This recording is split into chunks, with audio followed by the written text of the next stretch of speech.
एक बार परशुराम की माँ रेणुका आश्रम के पास नदी में स्नान करने गई। वहाँ पर उन्होंने राजा चित्ररथ को अन्य अप्सराओं के साथ स्नान करते तथा क्रीड़ा करते हुए देखा।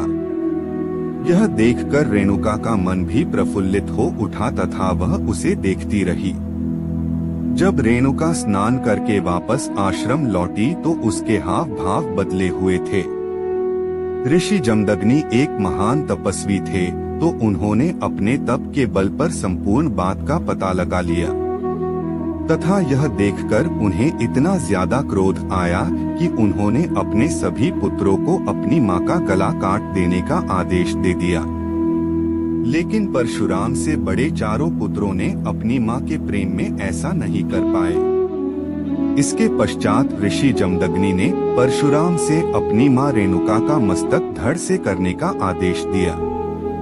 पिता का आदेश मिलते ही परशुराम ने बिना देर किए अपनी मां का सिर धड़ से अलग कर दिया। देखते ही देखते लहू की धारा फूट पड़ी तथा उनकी मां की मृत्यु हो गई। यह देखकर परशुराम के पिता जमदग्नि अत्यधिक प्रसन्न हुए तथा परशुराम जी से स्नेहपूर्वक वरदान मांगने को कहा। तब परशुराम ने समझदारी से काम लेते हुए अपने पिता से 3 वरदान मांगे। पहले वर में उन्होंने अपनी मां को पुनः जीवित करने को कहा। दूसरे वर में उन्होंने मांगा कि उनकी मां को इस चीज की स्मृति न रहे।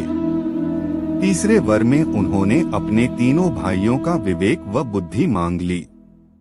ऋषि जमदग्नि अपने पुत्र परशुराम की समझदारी से बहुत प्रसन्न हुए तथा उन्होंने उसे तीनों वर प्रदान कर दिए।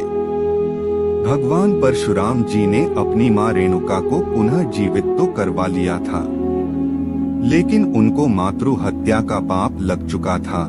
इससे मुक्ति पाने के लिए परशुराम जी ने भगवान महादेव की कठोर तपस्या की तथा मातृ हत्या के पाप से मुक्ति पाई।